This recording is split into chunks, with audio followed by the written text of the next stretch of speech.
Kilala si Elon Musk bilang CEO ng Tesla, ang kumpanyang gumagawa ng mga makabagong sasakyan na pinapatakbo ng kuryente. Sa loob ng ilang taon, naging simbolo siya ng teknolohiya at pagbabago. Pero kamakailan lang, mas lalo siyang pinag-usapan dahil sa napakalaking balitang kung saan inaprubahan ng Tesla ang posibilidad na tumanggap siya ng sahod na aabot sa $1 trilyon. Oo, 1 trilyon. Isipin mo, ito ang halaga na may 12 zero sa dulo. Pero bakit nga ba pumayag ang kumpanya na ibigay ito sa kanya? At paano siya makakakuha ng ganitong kalaking halaga?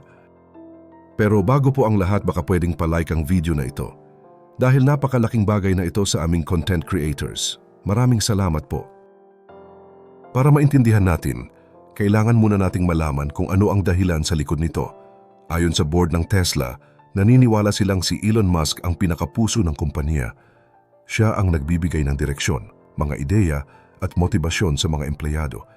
Dahil sa kanya, umangat ang Tesla mula sa pagiging maliit na kumpanya hanggang sa pagiging isa sa pinakamalalaking kumpanya sa mundo.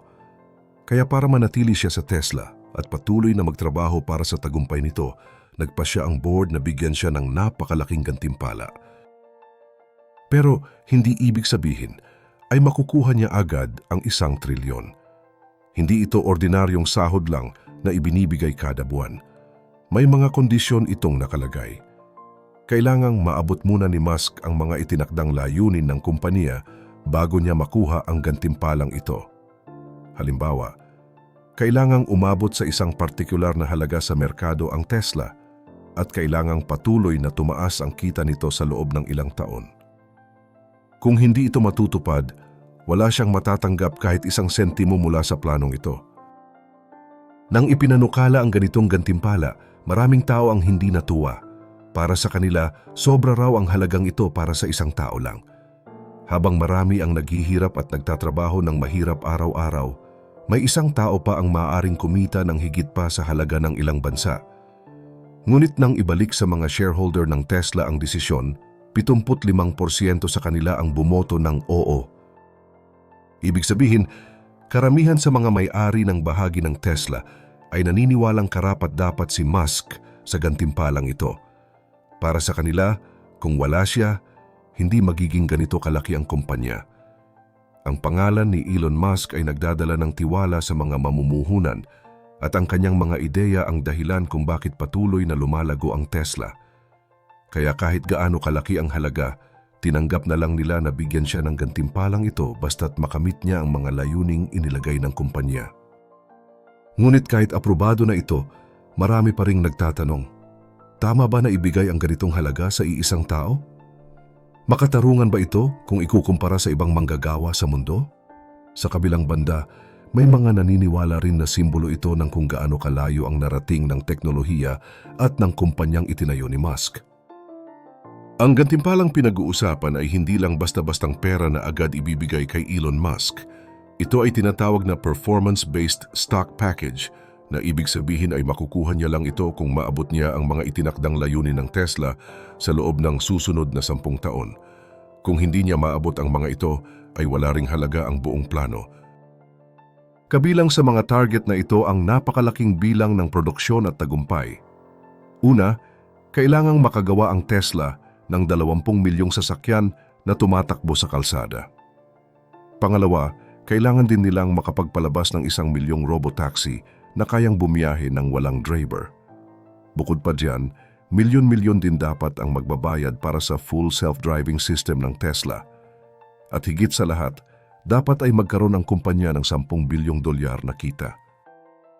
Ngunit hindi doon nagtatapos ang hamon. Ang kasalukuyang halaga ng Tesla ngayon ay nasa humigit kumulang $1 trilyong.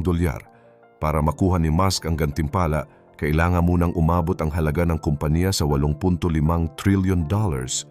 Kung maabot niya ang lahat ng ito, saka pa lang siya makatatanggap ng daan-daang milyong shares ng Tesla na sa kabuuan ay aabot ng $1 trilyong ang halaga. Ibig sabihin walang taong nagbigay sa kanya ng tseke na may nakasulat na $1 bilyong. Hindi ito instant na yaman kundi gantimpalang kailangang pagtrabahuhan. Pero kahit ganon, marami pa rin ang nagsasabing napakalaki pa rin ng halagang ito. Kasi isipin mo, 1 trilyon, paano mo nga ba maisusukat ang ganitong halaga? Kung iisipin, sa $1 trilyon, pwede ka nang bumili ng mahigit 500 milyong iPhone o kaya ay 7,000 toneladang ginto. Kaya mo ring bilhin ang lahat ng kotse na ibinebenta sa Amerika sa loob ng 1 taon. Pwede mo ring bilhin ng 5 beses ang lahat ng universidad sa Ivy League at magkaroon ng libo-libong pribadong eroplano. Sa ganitong halaga, posible kang bumili ng ilang malalaking kumpanya ng langis, pati lahat ng Formula 1 teams at racetracks. Kung gusto mo pa ng mas malawak na ideya, ang $1 trilyon ay sapat na para tustusan ang budget ng NASA sa loob ng 40 taon. Kaya mo ring magtayo ng mga solar farm na makapagbibigay ng kuryente sa kalahati ng isang kontinente. O kung tutuusin, sapat na ito para magkaroon ng impluensya sa halos lahat ng industriya sa mundo. Kaya ang tanong ngayon, mabuti ba o masama ang ganitong kasunduan? Depende sa kung sino ang tatanungin mo. Para sa mga sumusuporta kay Musk, isa itong gantimpala para sa isang taong napatunayan na ang kanyang kakayahan. Sinasabi nilang dati na niyang nagawa ang imposible mula sa pag-angat ng Tesla hanggang sa pagpapalipad ng mga rocket sa kalawakan. Para sa kanila, karapat-dapat lang na makuha niya ang gantimpalang ito dahil siya ang nagdadala ng malalaking pagbabago sa teknolohiya. Ngayon habang marami ang humahanga sa tagumpay ni Elon Musk, hindi rin mawawala ang mga kritiko na tutol sa ideyang ito. Para sa kanila, masyado nang malaki ang kapangyarihan na ibinibigay nila sa iisang tao. Ayon sa kanila, hindi dapat magkaroon ng isang executive na sobrang mahalaga sa punto na kapag nawala siya ay parang mawawala na rin ang direksyon ng buong kumpanya. Sinasabi rin ng ilang eksperto na marami pa ring kinakaharap na problema ang Tesla. Hindi lang ito tungkol sa paglikha ng mga bagong kotse, kundi pati sa matinding kompetisyon sa mga ibang gumagawa ng electric vehicles. Dumadami na rin ang mga kumpanya sa iba't ibang bansa na gumagawa ng mas abot-kayang electric cars. Dahil dito, mas nahihirapan ang Tesla na mapanatili ang pagiging leader sa industriya. Bukod sa kompetisyon, may mga pinansyal na hamon din na kailangan nilang harapin. Habang patuloy na lumalaki ang operasyon ng Tesla, mas lumalaki rin ang gastos at panganib na kaakibat nito. May mga namumuhunan na nagsasabing baka hindi kayanin ng kumpanya na mapanatili ang kita sa matagal na panahon kung patuloy ang mabilis na pagpapalawak nila. May isa pang malaking isyong binabanggit ng mga kritiko, ang regulasyon. Dahil sa dami ng bansa na pinapasok ng Tesla, kailangan nilang sumunod sa iba't ibang batas at patakaran. Ang ilang proyekto ni Musk, lalo na tungkol sa self-driving cars, ay madalas napupuna dahil sa isyu ng kaligtasan at legalidad. Kaya marami ang nagsasabing delikado kung masyadong nakasentro ang lahat sa isang tao. Kung tutuusin, pareho naman may punto ang dalawang panig. Yung mga sumusuporta, naniniwala na si Elon Musk ay isang pambihirang leader na kayang baguhin ang hinaharap. Pero para sa mga kritiko, ang ganitong kasunduan ay parang pagtaya ng kumpanya sa kapalaran nito sa iisang tao lang. Isang desisyong puno ng panganib kasi kung magtagumpay si Musk, panalo ang lahat. Pero kung hindi, maaaring bumagsak ang kumpanya ng kasabay niya. Kaya nga sinasabi ng ilan na hindi ito basta simpleng usapang negosyo. Ito ay isang taya ng Tesla sa hinaharap, sa pag-asang ang isang tao ay sapat na para dalhin ang buong industriya sa bagong panahon ng teknolohiya. Pero kung iisipin mong mabuti, parang nakakatakot din ito.